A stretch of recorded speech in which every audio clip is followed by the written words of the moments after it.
I was like, okay, Esme, you've got to be on your best behaviour. No tripping up, no embarrassing yourself, no spilling food down you. You know, this is, pretend you're in Bridgerton and you've done 1,000 elocution lessons.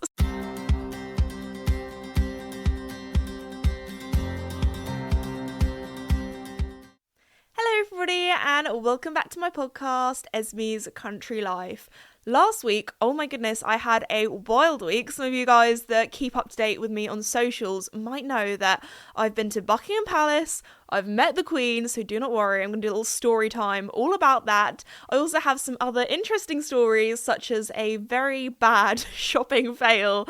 But anyway, before we begin, I just want to say a huge thank you to the sponsor of the podcast, Red Post. Red Post is an equestrian and country store based in the UK, but they also ship all over the world. And I know I've been banging on about this if you guys are regular listeners of the podcast, but it's not long now until my meet and greet at Red Post, which is on the 29th of June, so on a Saturday. So if you want to come on down, be sure to head to my website, thisesme.com, to find out more information about booking tickets. It's free to book tickets. Also, Red Post, I say this all the time, but they have an incredible cafe. The milkshakes there are very good, and the ice cream. But also, I know last time I did a meet and greet there, so many of you decided to have a little bit of a holiday in Devon. There's a lot to do in the local area too. It's not that far away from Dartmoor, so you can go for a little walk. But anyway, yeah, hopefully see you all there. I'm really, really excited, and limited tickets are available, so be sure to book soon.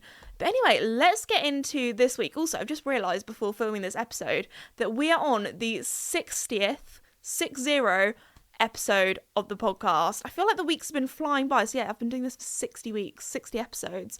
But anyway, let's get into it. First, I thought I would talk about going to Buckingham Palace, because that is probably the most wild thing I have ever done in my entire life. So some of you might have seen the YouTube video that went up this Friday, but do not worry if you have seen that and you're like, Esme, we're just going to hear all the same thing again. No, you're not, because I have some more interesting stories to tell you, because you guys know on the podcast, you get the deep gossip, you get the deep chat. Anyway, let's begin. So some of you might know that I was invited to Buckingham Palace to celebrate the 90th anniversary of the Brook charity, which I've been an ambassador for 5 years now, which is wild. So I think I actually first heard about the Brook charity and started kind of working or being an ambassador for them when I first heard about them actually at Olympia. And this was when Olympia was called Olympia, not the London International Horse Show. And it was actually at Kensington Olympia in the middle of London. But also, I've just been given over here my little invite. Now, if you are an audio listener, I will read it out to you because it is quite exciting. So it says, the Master of the Household has received Her Majesty's command to invite Miss Esme Higgs, and it has my name on. It's also, if you're an audio listener, it's a little white card that is has gold around the outside, and it also has obviously the crown on. And then after that it says, to a reception to be given at Buckingham Palace by the Queen in recognition of the Brook's 90th anniversary on Thursday the 9th of May 2024 at 12:30 p.m. And then it also has a little thing that says in confirmation dress, it says day dress, sorry, dyslexia moment. Dress, it says lounge suit / day dress, and then it says guests are asked to arrive between 11:40 a.m. and 12 p.m, which is very cool. So there we go. This is my invitation. So obviously that has all been and gone, so I can talk to you all about it, because it was one of those things where I wasn't sure if I wasn't really allowed to say anything, so wasn't allowed to tell anybody, so it's had to be a secret for so long. And I know that in previous episodes of the podcast, I'm like, guys, I have this really exciting thing, but I can't tell you about it. But here we go. I can tell you all the goss, all about it. So yes, I arrived in London, got there an hour early because I did not want to be late for the Queen. Also, it does say, as I read out, it does say the Queen on here. The amount of people, just every time I posted anything about it on any of my socials, all of the comments were, we don't have a queen, or the Queen is dead, or she's not the Queen, she's the Queen consort. So I was like, this is a really cool thing. And everyone was like, no, not a queen. So just want to say that it does say the Queen on the invitation. So I'm not telling porkies. I did actually meet the Queen, just saying, guys. But also, I think when Charles was crowned king, because obviously we have a king now, Camilla was made the queen. They decided to drop the queen consort. So I thought I would just say that, because also, yeah, we do have a king, but we also have a queen. So some people, didn't know that. At first I thought, oh, maybe it'll be people that aren't British, but no, surprising amount of people just didn't realise. So there we go, if you want to be updated. Because I don't know, it wasn't really hate, it was just people that were like, no, not the queen. Not the queen. But anyway, continuing on with my little story time for you all. So I arrived, and at first I was like, how on earth am I going to get in here? Because I did have the option of going by car. So I had a little car pass if I wanted to drive in. And we were like, oh my gosh, how cool is that? Driving into Buckingham Palace. I did see some of the cars drive in. So they obviously had police officers inspecting the car. They had little mirrors that went under the car. So I don't know, to make sure that there were no weapons or anything under there, because air is a bit like airport security. You want to make sure that nobody dodgy is coming in. But I actually personally think it was cooler to walk in than drive in. All my friends were like, no, you should have driven in. But where I live, actually just anywhere, if you want to drive through the centre of London, it takes you like twice as long. And I didn't want to be late. Out of all the people in the world, you don't want to be late for the Queen. So I thought, we'll get the train. We'll walk on in. And actually, I thought it was cooler walking in. I did have some big heels on, so I am glad I didn't trip over. To be fair, my Fairfax and Favour heels, they're pretty comfy. I wore them all day. My feet weren't hurting, so would recommend. Anyway, so I had to go up to this police officer, give her my passport as my form of ID, give her my little card, entrance card kind of thing that had my name on. She was like, yeah, in you go. And I was like, oh, is that it? Just walk on in you go, love. I was like, excuse me, especially as the week before I was at the Royal Windsor Horse Show and it took me like half an hour to get in, and that's because I was going through the press entrance. If you do have like normal general admission tickets, they're not going to be like, sorry mate, you can't come in, but it's because they some miscommunication. They didn't have my name on some list and they were like, who are these dodgy people trying to get in? And I had to show them like my a form of address and all this kind of stuff. Anyway, I did get in the end. But yeah, compared to that, walking into Buckingham Palace, I practically just strolled in. To be fair, there were a lot of police officers there, so I'm sure if somebody did try to just leg it in or sneak their way in, they would have, been got. But anyway, so I was just walking in and it was the most surreal experience, because I personally have, but if you're in London quite a lot, you just end up walking past Buckingham Palace, especially as I'm like a walker. I love a good walk around a city. I love exploring. So I just often, our train station at Victoria isn't too far away, so we often walk past there quite a bit to get to places. So I've been there quite a few times and it was so surreal because I was like, I am the wrong side of the gates. It felt like I'd teleported. I was like, this is so weird, like seeing all the tourists and all the kind of like tourist people doing their little talks in all the different languages for all the different tourists from around the world, which is so cool to see, especially as like, I don't know, London, we're quite far away from, I don't know, we're not that far away from London. You can do London in a day trip, but I often see London as more my city than my local cities to where I am, because I just don't go out that often. If I am, I'm going to London, I'm going to work. But anyway, that was very surreal walking in. And also at the palace, I didn't really realise, I thought the little archway thing, like that was the entrance, then you're like in the palace, but no, you go into this whole other courtyard, which is huge, and they did have a lot of guards and officers there because they were like, nope, you have to walk around the edge, don't walk through the middle. I was like, okay, I don't want to walk the wrong way. So I was actually bricking it. I was very scared. I was like, what's going to happen? What if I get kicked out? What if I accidentally touch something that I'm not supposed to? So I was very like on high alert. I was like, okay, Esme, you've got to be on your best behaviour. No tripping up, no embarrassing yourself, no spilling food down you. This is, pretend you're in Bridgerton and you've done 1,000 elocution lessons. So I was walking past all of the cars and people that were parked there, and then at the front, they had, obviously, the royal horses with guards on them, so that was quite cool. Got to see them.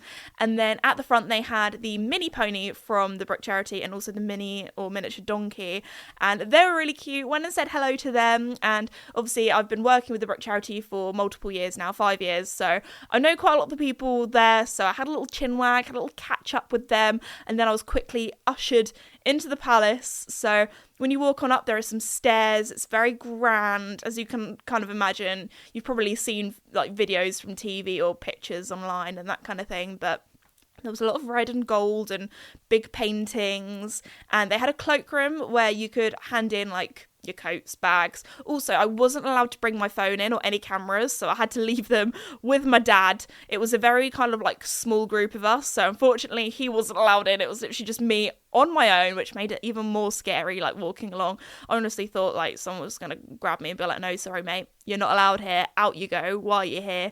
Anyway, so I walked on in, and they had lots of like butlers and people there working with the royal family. And when I first got in, I got a little name card that had my name on, and I also got like a little pamphlet about Brooke and the work they do, and like a little thing. I think I did manage to keep it at first. At one point, when we were having our drinks or photos, I had to put all my stuff down for when I obviously met the Queen, because I couldn't have anything in my hands. And then it got taken away, and I was really sad. So there was somebody else left hers on the side, so I might have picked that up. But wait, we're just trying to find it. I think no, yeah, that's the Brooke pamphlet. But there is another thing, hopefully, that we might have kept, but. Oh, here it is. What does it say? It's got the royal crest on the top, again describing it for the audio listeners in red. And then it says, reception in recognition of the Brooks' 90th anniversary given by the Queen. And then it has the date and Buckingham Palace. And then it has, I hadn't looked at this properly. This is so cute. So if I read it on the back, it says, horses, ponies and donkeys in the grand entrance are, and then it has their names and I didn't realise this. In the grand entrance, there is Echo, who is an 11-year-old Irish draft. So I assume that's one of the big boys that belong to the royal family. We have George, who is an 8-year-old Irish draft. I do have a soft spot for Irish drafts. They're like big gentle giants. And then we have Alfie, who is the mini donkey, who is 7, and then we have Lala, who is the miniature Shetland pony, who is 15. So there we go. And then it says a thing about the photographers and where you can see the photos and like a little password for that. So I'll cover up the password, but there we go. If you are watching on YouTube, this is what it looks like. So that is very cool. I just pop that down there. I definitely didn't just chuck it on the floor. Anyway, moving on. What was I talking about? Oh yeah, so I did manage to keep that. I did manage to find another one that I could take home with me.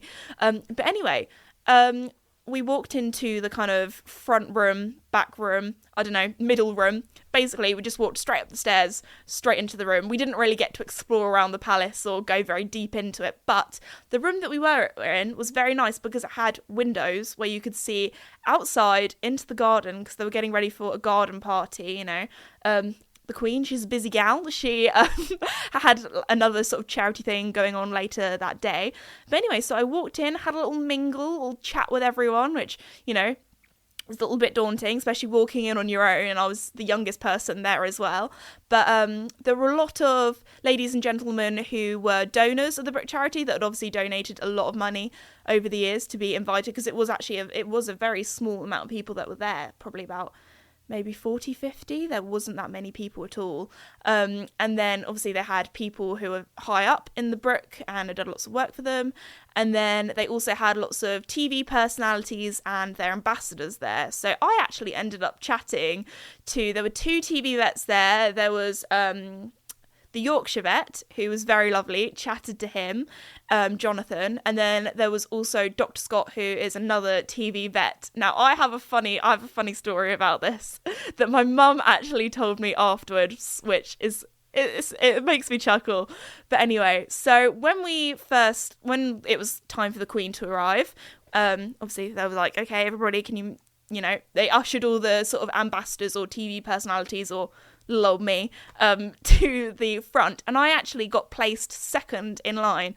So I was next to Alistair Stewart, and I was the second person that the Queen met. Now I was expecting maybe somebody to come along and tell me how to curtsy or address her. Luckily, I did a little Google, did a little search, and I did actually kind of remember how to curtsy from when I met Princess Anne back in 2017, so a long old time ago now.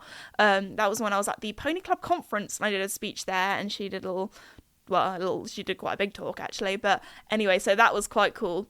But anyway, so I had a little chat to her, shook her hand, and luckily there was a guy next to her that was introducing everybody. So he was like, this is Esme Hicks, also known as This Esme, and she is an ambassador for Brooke and does a lot of social media for them. And I was like, thank you, mate, for introducing me, because I do not know how to introduce myself. I find it hard enough when I sit in a taxi and a guy's like, oh, so what do you do, love? And I'm just there like, If I talk to a farmer, I say I work with horses or an equine.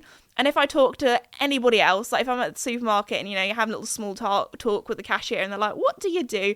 I either say I am a video editor, because that's quite easy to just like explain what you do, or I say I work in social media, or I say I work in marketing, which at the end of the day is all kind of true. They're all kind of true, but my job is a difficult one to explain. I don't want to just be like, so I'm a YouTuber who also has a podcast and isn't all, like, that's just a bit too much. I'm not that person. Like, I'm just like, oh yeah, just do a little bit of work in media, you know, bit of editing, that kind of thing, and in the equestrian industry, and I kind of leave it at that.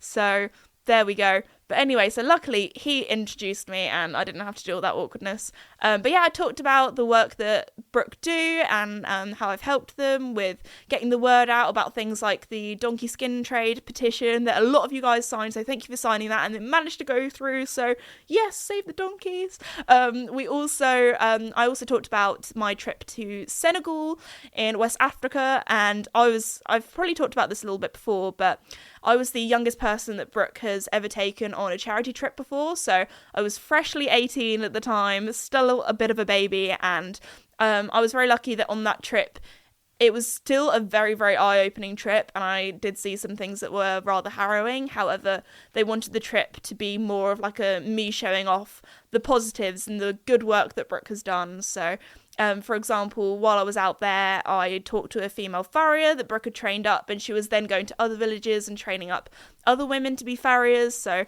number one, that's great for women, giving them jobs, but also it's also great for the donkeys and the horses and the mules that work out there to get the proper hoof care. So that was really awesome. And then what else there were like lots of other things. If you want to go and watch the video, because I don't want to like be spieling about this too much, but it's I explained it a lot better because obviously it's been a little while since I was on that trip. But yeah, that was very cool. So go and watch that video after this or at some stage, because it's a video that I think deserves more views. But anyway, moving on. So I had a good old chat with her, and then she moved on to the next people. And this is the funny... Actually, no, I'll tell you the funny story at the end because it will make more sense. So I'll do it in order, do it in chronological order. So then she did a talk and the head guy of Brooke did a talk. We watched a little minute or two long video about the work that Brooke do. There was also, because it was the 90th birthday party, that had a big old cake. So she cut the cake. And if you didn't know, at Buckingham Palace, you get a little party bag. So we got a little box at the end on our way out. We got a piece of cake. So that was pretty cool. So that was the one thing I was really excited about, telling all my friends afterwards. I was like, guys, we've got a party bag. Got a bit of cake, which I did demolish afterwards. It was a very good piece of cake, actually. But when we were asked to kind of leave, it wasn't just like, all right, fellas, out you get. You're being kicked out. You know, they're very tactful about it, very lovely about it. So the butlers or the people working for the palace kind of walked in and was like, would you like to make your way to the cloakrooms? So there we go. And then it was time to walk on out. And yeah, anyway, sorry, this is the funny story that my mum actually only told me like the other day. And so in the photo, or after doing the exciting day at the palace, we got all the official photos back. That actually, it was a bit like having the paparazzi there, because there was a lot of official photographers. So anyway, my mum has a little work group chat, and she sent some of the photos onto that. So in a lot of the photos, on my left, I have Alistair Stewart, who is an older gentleman, and then to the right of me, we have one of the TV vets, Dr. Scott, who I don't want to be like, he's kind of like, would you say middle-aged? Is that fair enough? Like in his 40s, that kind of thing? Yeah.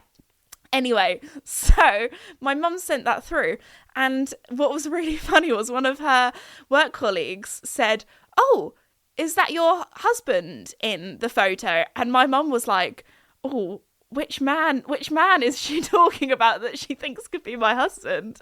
And she was referring to the younger guy. So my mum, she had a confidence boost. She was like, if you think I can pull somebody 10 years, 12 years younger than me, she was like, wow. And then another work colleague messaged being like, oh, I thought that was Esme's new boyfriend. And I was like, no. I am painfully single right now, not even talking to anyone. So I am just like in my little bubble with my friends, my horses, and living my grandma life in the cottage. So there we go. But that was also rather embarrassing and also rather funny. So there we go. But yes, that is my story of the palace. That's kind of what went down. I'm trying to think if there's anything else that was rather interesting. One thing I do kind of regret though is because I was so busy talking to people, mingling, eating little canapes, drinking drinks, that kind of thing, I didn't actually go to the toilet. That was one thing that I wish I did, because I should have gone in and inspected what the toilets was like, because there is this girl online that I don't know what it is, but I just find it so interesting.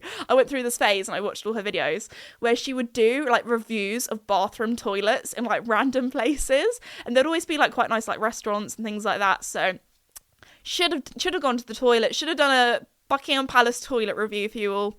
Well, I was going to say, I think that was definitely like a once in a lifetime opportunity, so I do not think I'll be going back to the palace anytime soon, but very, very grateful to be given opportunities like this, and thanks to you guys, because if you guys didn't listen to the podcast or watch my videos or like my stuff online, then I would not have been able to go, so thank you, I really, really appreciate it. But yes, that was my story about going to the palace. So the other day, I actually ventured out. I went out into town with my friends because it was my friend's birthday, so that was really lovely. We went and had like drinks on the beach. We went and had a roast dinner because it was a Sunday. And then as we were walking through town up the high street, I had like the weirdest thing happened. So I thought, as soon as this happened, I was joking to my friends, I was like, I need to tell the podcast this is a podcast worthy story. So anyway, walking up the high street, and this guy like who was walking in the opposite direction to us was like, oh, watch out, don't walk on that side of the pavement. And I was like, oh, maybe, you know, somebody's thrown up and there's like sick on the floor and he doesn't want us to walk in it. Or maybe a dog has laid an egg on the side of the road and doesn't want us to step in it. I could not tell you how shocked I was to see what this is. You will not believe me. And so anyway, walking up, what was there?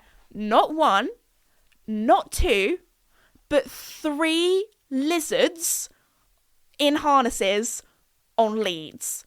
And I was like, what on earth? So there were 2 on the floor and one being like held by this couple, and there was a guy with like a camcorder filming them. And I was like, what in the Brighton is going on in here? Like, me and my friends were joking, like, only in Brighton. So anyway, we were like, okay, there we go. Now, when I tell you, these lizards, they weren't like little bearded dragons. You know, a bearded dragon maybe like 30 centimetres long at most. This lizard was the size of like a corgi.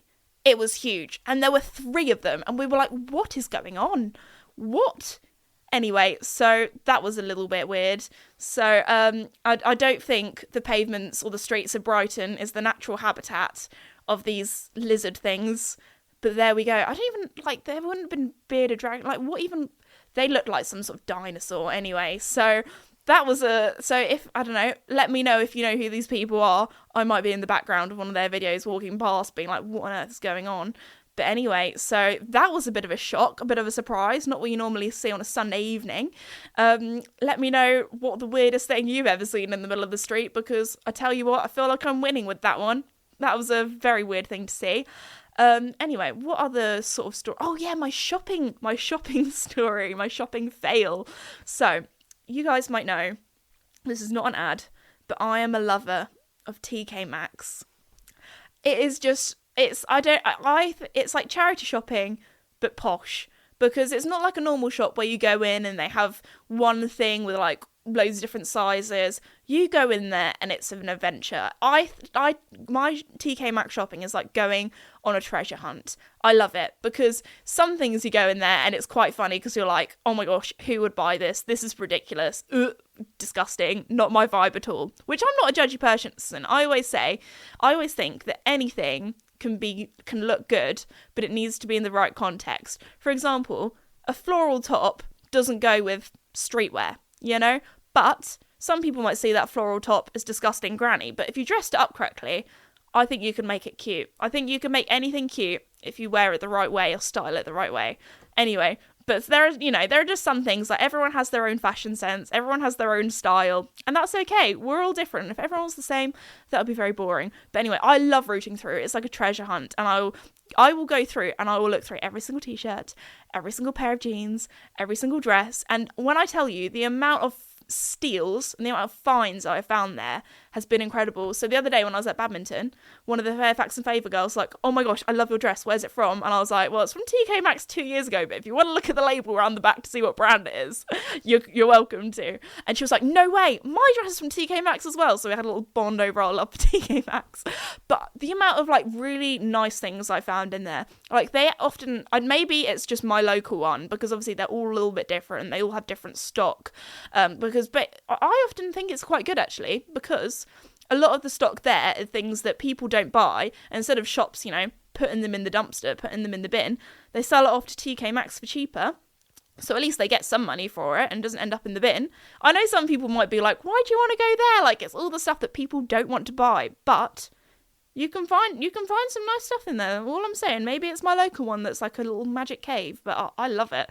And the amount of, a lot of my Ralph Lauren jumpers, they are from TK Maxx. I've got some really nice dresses that I wear for horse shows. They're from TK Maxx, and there is some like nice designer stuff in there. For example, the other day, these pair of jeans that I bought, you can't really see. Wait, I'm going to do a little shuffle up. That's just a crotch view. You're not going to want to see that. Anyway, moving on. Especially if you're an audio listener, you would have just heard me slowly get away from the mic and disappear into the distance. Anyway, I might have to cut that out. I don't know. Leave it in for the funsies. This podcast is a bit raw. You guys love it. A little, this is the real me. Anyway, moving on.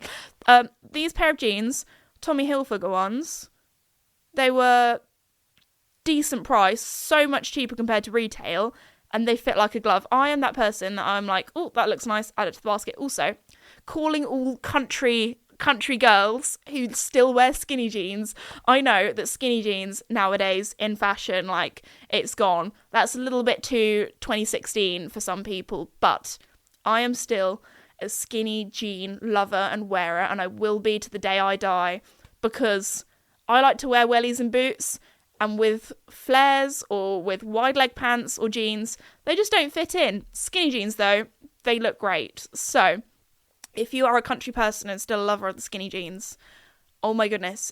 If you go to any so I actually, from Levi's, they had like a massive discount on skinny jeans because nobody wants to buy them anymore. But if you're a country person, it's great. You can get like good high quality jeans. They had some Ralph Lauren jeans in there. They had some really nice jeans. So anyway, unfortunately, they didn't have ones in my size, but you can find some steals in there. Also the homeware, because the one that I have has Home Sense above, which also is fun. I got some really cute Laura Ashley gardening gloves, and they were like decent price as well. Got some cute bits for the garden, so I had a right old blast. Whenever I'm sad, I just go to my little TK Maxx and go for a little walk around, which probably sounds a bit sad, but I love it. It's so much fun. It's like a little treasure hunt. Anyway, sorry, that is my little segment about my love for TK Maxx movie. Okay, also, maybe this is going to put you off TK Maxx, but I've never had this before. Never ever. Maybe it's just my local town, but there was this dress that I tried on. It was a t-shirt dress. It was a Ralph Lauren one, so a very nice one. I thought, oh, this could be really cute. I tried it on. It was white with pink stripes on. And, oh my goodness, when I turned around and saw on my bum cheek that there was a suspicious brown stain, I think I almost gagged. My heart dropped. I was like, oh my goodness. I don't want to think about what that could be. I'm going to pray to the Lords that it's chocolate and not something else. When I tell you, I whipped that dress off so quickly. So, I mean, to be fair, the changing rooms did smell a little bit. So, no, I'm not even going to go there. No. Anyway, moving on. So, that maybe it's just, to be fair, that could happen in any shop. any shop that could happen. So, you know, sometimes you do see tops and they have a little bit of like foundation stain round the collar, and like that grosses me out. So, you know, maybe wash your clothes. Although I didn't wash these jeans actually before wearing them, so maybe but I feel like jeans is one of those things that you don't really want to wash that much. So anyway, moving swiftly on, the next shop, actually me and my mum went shopping that day, so that was really cute. We had a little girly like shopping trip out that morning. Where else did we go? At our local place that's kind of near, we went to B&M. Now, I've never been to B&M before. It's, you know, I always thought it was the same as the others, you know, with like Home Bargains and what's them called? What other ones? Wilko, R.I.P. Wilko. Wilko is now gone, I believe.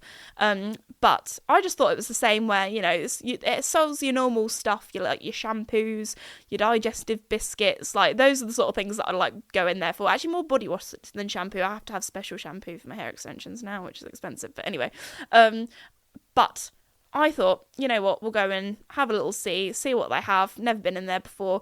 Bought some, like, you know, just stocked up on things that you need, like a bit of Yorkshire tea. I'm a Yorkshire tea person. I know there's some people might be Tetley, some people might be PG Tips, but if you want to know, I'm a Yorkshire tea gal. Anyway, so had a little walk around, but this one, it wasn't just any B&M. It was a B&M garden centre, and you guys know my love for the garden centre. And they had loads of plants there, really decent prices. So what did I do? I filled up my truck full of plants. And also my mum was so excited because what else did they have there? For like £5 there was a massive bag of children's play sand.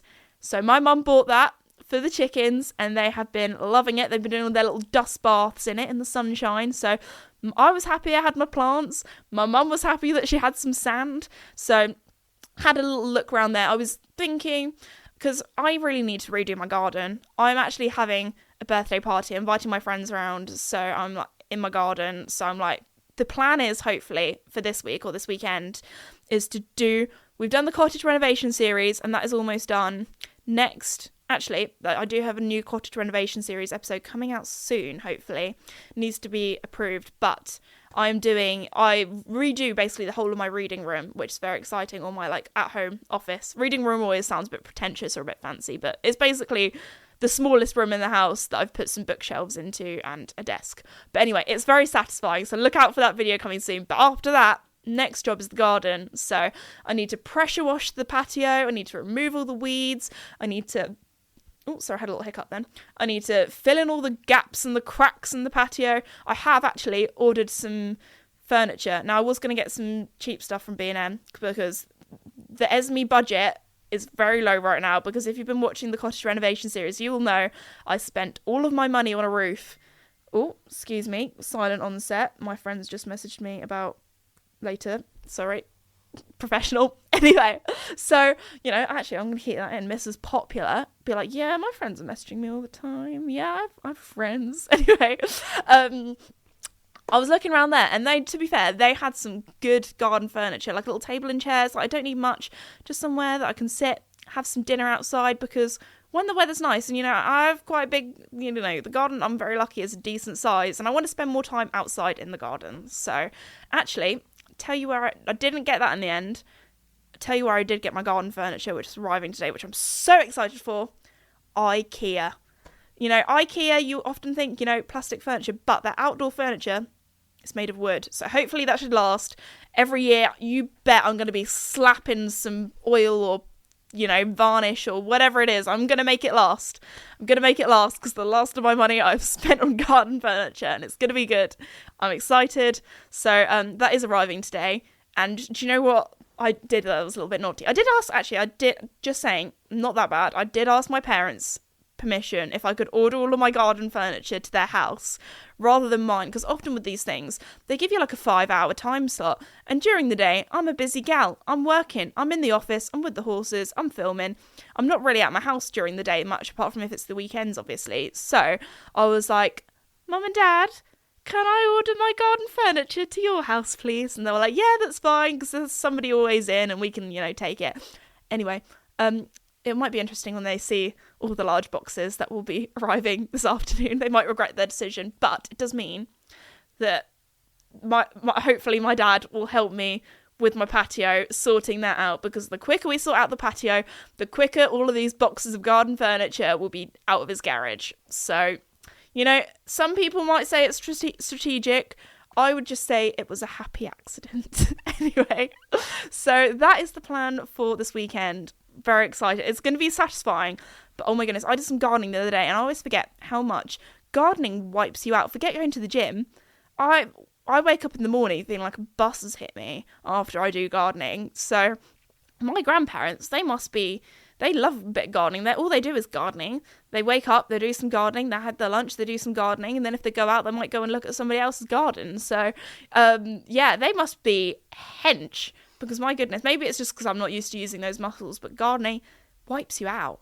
Well, on that note, I'm going to finish off today's episode here. Stay tuned for next week, where I hopefully update you on how my garden is going, because there is some mystery decking that I need to remove, and I'm scared of what is going to be underneath it. But anyway, I just want to say a huge thank you to Red Post for sponsoring the podcast. Be sure to go and check them out at redpostequestrian.co.uk, and also go and check out meet and greet tickets, because I want to see you guys. But anyway, thank you so much for listening, and I'll see you all next time. Bye!